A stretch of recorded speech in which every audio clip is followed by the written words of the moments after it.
Greetings, my name is Darsha Jackson and I created the Village Vocabulary Learning app. The persona that I created was Ashley Whitaker. She is 29 years old. She is a single parent of a 3-month-old child living in Atlanta, Georgia, currently holding a bachelor's in computer science, continuing her education to become a product manager. Her goals and motivation. Ashley needs to study with several scheduled breaks. She needs to establish a study routine, and her goal is to divide up her studying throughout the day to help her get adequate sleep at night. What problems are you solving? We believe that by creating a vocabulary app tailored to the demands of being a parent, with features that promote being on the go for Ashley, we will achieve the goal of Ashley improving her grades. Her problem statement. Ashley needs a way to be able to study on the go and while completing multiple tasks at one time because her job and home life are very demanding. We will know this to be true when she is able to improve her grades. What challenges does your persona face when working on the problem? Currently, her biggest problem that we're facing is her schedule and making sure she has adequate study time. Quote, I love my son, and the best way to show him my love is to show him that mommy never gave up. Me learning should be my number one focus, but that's difficult having a child. The wireframing for the app. Of course, this app works like standard apps at this point. It has a general entry point, which would be your onboarding process.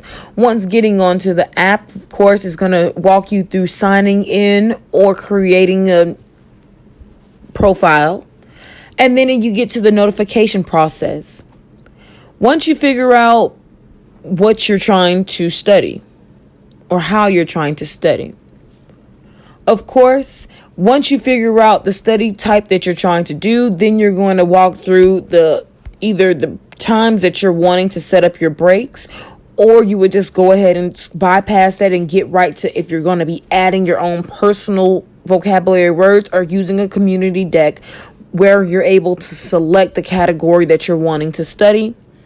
And then from that point on, you're going to go ahead and put in the subjects that you're trying to study. Find the deck name that you're looking for, and then you'll break down how you would like to study in that set session. Usability test plan. What did you decide to test and why? The first task, the persona is able to set a time frame with set breaks to study. Said person will be able to accomplish many tasks at once. By testing this, it will prove if added in study breaks are helpful with the multitasking parent. Task number 2, the success criteria. Persona is able to study their desired vocabulary list, allowing the opportunity to bypass information that may be known already. By testing this, it will test how helpful adding users' own vocabulary is to the learning process. By looking at the images, task number 1 is highlighted in the yellow. The main focus of that task is to make sure that the user is finding it to be helpful to set study times. For task number 2, the focus is more so on getting through the process of adding your own personal vocabulary to the study process. Early prototypes. What failed and how did you think you can fix the issue? One of the things that I noticed before even getting my users or my potential users involved, with some of the navigations, I realized that you were not able to just flow to the next page seamlessly. By looking at the middle image and the image furthest to the right, as you can see, starting with the image in the middle, this is a part of the onboarding process, understanding how the app works at the very, very beginning. Once you get to this page, there was no continue, move forward. In my personal opinion, it got to a point of it being almost quote unquote stuck. Your image all the way to the right, that is when you're trying to set up the times to have your scheduled study breaks. From that point, there was no navigation to move forward. It was almost, once again, like you were kind of stuck on this page. The image that's furthest to the left is showing now on this, and that's technically the home screen.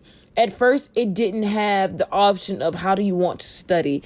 It only had a feed on there, the following feed and the user information. I went back in and I added that feature just to make sure there was never a moment where the user didn't realize that this is primarily for studying and not just a social hour. So navigation seemed to be one of the biggest issues that I ran into before even letting other users use this app. Once they got a chance to test it out, I realized that they actually had some of the same issues that I had. So I'm glad I got a chance to see it first, and I made the few adjustments, and then they went back in and gave me feedback on a few other things that I could adjust. The improvements, once again, the main improvement that I got feedback on was access points for certain features, again with the navigation. Being able to make sure you're able to move forward, you're able to find things easily without struggling to find them. In the images, you can see where on the left image where you now have that continue button, so you at least know to move forward once you're done. And then on the image that's next to it on the right side, again, this is just showing where the on-the-go feature was added, or if you're trying to do a focused study session. Some of the quotes that I received, I could see myself using the app. It reminds me of Facebook, and I like having everything I use in one place. And that was said by Kelsey Brooks. Are you able to form study groups? And that was said by Shanna Lee Wilkes. After she made this assessment of the app, actually, I believe that was a very great feedback that she gave me, because I would love for that to also be another feature that this app provides.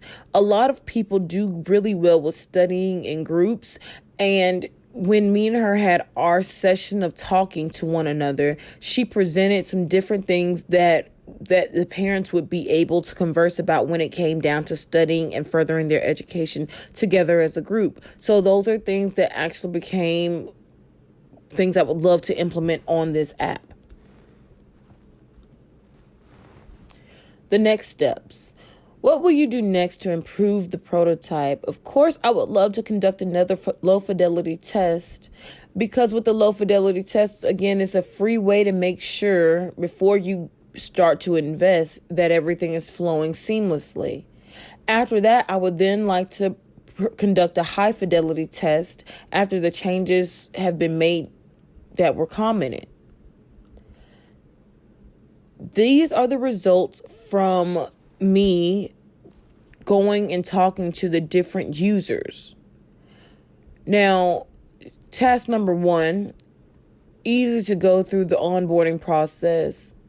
Most everyone said that it was easy to go through. The only feedback I truly got was that it was hard to read, and that's because of how I had to upload the images to the prototype app, but they were all understanding. So it would not stop me from moving forward. Being able to set study breaks, having the access to this feature for more than one area. That is something that I would potentially like to fix before the release of the app.